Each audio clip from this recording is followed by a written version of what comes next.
Alors moi, je ne connais pas tous les jeunes, mais d'après ce que je vois, je trouve qu'il y a un bon niveau. Je les trouve surtout très, très motivés, les jeunes. Moi, je trouve que c'est magnifique de voir tous ces petits, les tout petits, quand ils arrivent au bord du bassin, tous avec leur bonnet CNP, leur maillot de bain CNP, et ils sont en groupe et tout. Et donc, il y a des bons jeunes, il y a des jeunes qui vont au championnat de France, qui sont motivés et tout. Donc, je trouve qu'il y a une belle ambiance. Ils sont bien, ils sont unis, ils s'entendent bien et ça aide.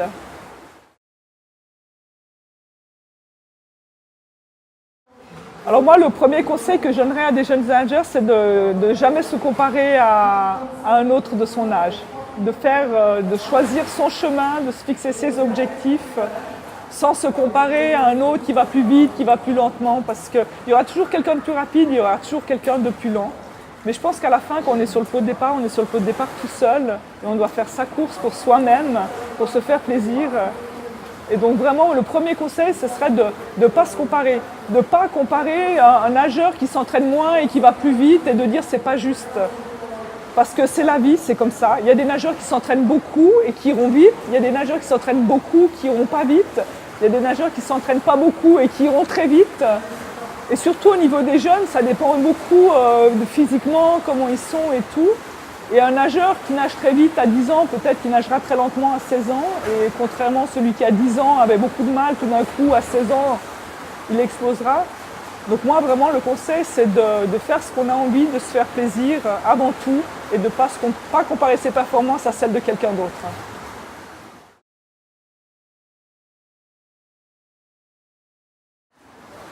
Alors je ne sais pas s'ils se rongent les ongles plus que les autres, je ne sais pas. Je ne sais pas pourquoi les nageurs se rongent beaucoup les ongles. Moi je me rongeais les ongles quand j'étais petite et souvent je ne m'en rendais pas compte.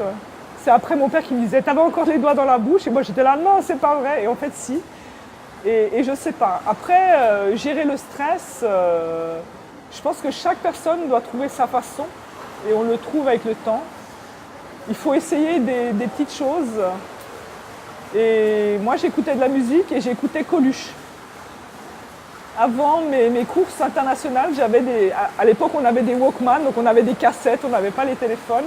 Et j'écoutais les sketchs de Coluche et ça me faisait rigoler. Donc j'étais dans la chambre d'appel et je rigolais parce que j'écoutais les sketchs de Coluche. Après j'avais une façon de m'échauffer, une façon de tourner les bras, certains mouvements. C'est un peu de la superstition qu'on fait chaque fois, qu'on répète. Peut-être parce qu'on les a fait une fois avant une course et la course s'est bien placée, donc on dit « ah voilà, ça c'est mon truc ». Et c'est drôle parce que maintenant je refais ces mêmes mouvements. 30 ans après, je refais les mêmes mouvements et je me dis « ah oui, là, avant ma course du 50 mètres à Madrid, j'avais fait comme ça ». Mais je pense que chacun doit trouver sa façon de gérer le stress. Il n'y a pas de baguette magique. Il faut vraiment essayer des choses. Ça peut être, il y a des gens qui parlent beaucoup dans la chambre d'appel, d'autres qui doivent s'enfermer dans leur monde. Chacun est différent.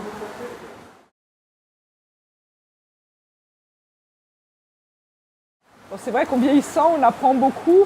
Et moi, il y a une chose que m'a dit Jean-Marc une fois à l'entraînement.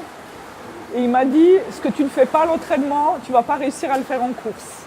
C'est vrai que si on ne se pousse pas au bout d'une série à l'entraînement, si on ne baisse pas la tête à la fin de chaque 100 mètres, à chaque arrivée, si on ne le fait pas chaque fois qu'on arrive à l'entraînement, on ne le fera pas en course. On a des mécanismes qui, s'ils ne sont pas appliqués de façon systématique à l'entraînement, on ne pourra pas l'appliquer pendant la course.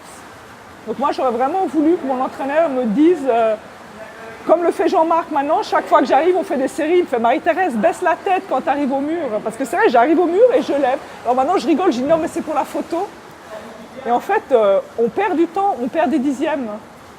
Et si on ne le fait pas, si ce n'est pas devenu un automatisme, on ne le fera pas pendant la course parce pendant la course, on ne réfléchit plus à ce qu'on doit faire.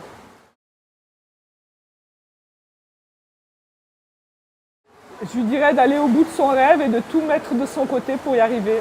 Je vais lui dire qu'il y aura beaucoup de sacrifices, qu'il y a des fois où ça sera impossible, que personne ne pourra lui dire s'il va y arriver ou non, que ça dépendra de lui, mais que si il fait tout pour y arriver, à la fin, il n'aura aucun regret, même s'il n'y arrive pas.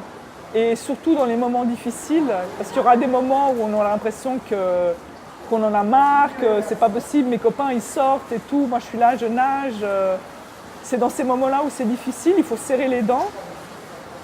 Et ce qu'il faut garder à l'esprit, c'est qu'on ne sait jamais jusqu'au dernier moment si on va y arriver ou pas.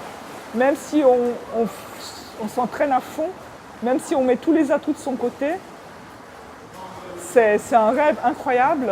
Donc si on veut le faire, il faut faire tout pour y arriver, mais on n'a jamais la certitude d'y arriver. Donc il faut aussi se préparer à ne pas y arriver, parce que c'est aussi un aspect important. Il faut se dire que sa vie n'est pas finie si on n'y arrive pas, mais que si on y arrive, c'est magnifique. Et que si on n'y arrive pas, il y aura autre chose qui sera magnifique dans sa vie.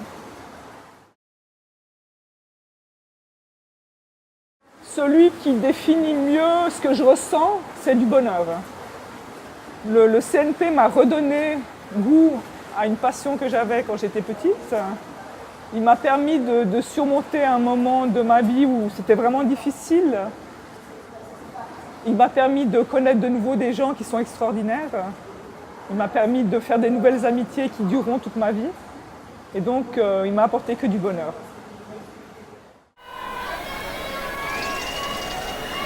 Prueba de 50 metros, estilo libre femenino. Final A. Lista de salida.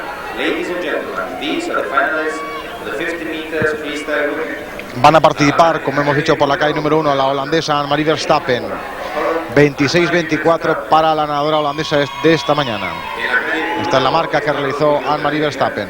Calle 2, la estadounidense Lisa Dorman. 26-17 realizó esta mañana. Calle 3, la suiza María Teresa Armenteros. 26-09. La 4, la rumana Tamara Kostas. Esta muchacha de 16 años es la que tiene establecido la mejor marca mundial con 25-31. Esta mañana hizo 25-74. Esta es Kristin Otto, de la República Democrática Alemana. 25-98. Nadará por la calle número 5. Calle 6, la estadounidense Jenna Johnson. 26-16. Calle 7, otra holandesa, Connie van Ventum. 26-21 la marca para Van Ventum esta mañana. Y en la calle número 8, la francesa Sophie Camoun. 26-37. Estas son las 8 finalistas en la prueba de los 50 metros libres que vamos a presenciar a continuación. Hay que significar que España presentó a 2 representantes en esta prueba. Alicia Cordero, que hizo un tiempo de 27-91, y la nadadora Inma Tárrago, que hizo un crono de 28-18.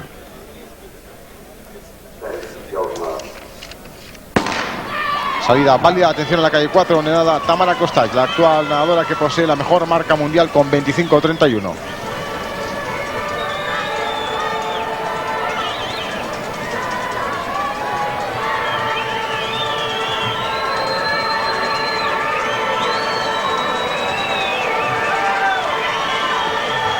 Tamara Kostas con autoridad va a vencer. Tamara Kostas, primera 25-28, 25-28, nuevo récord del mundo.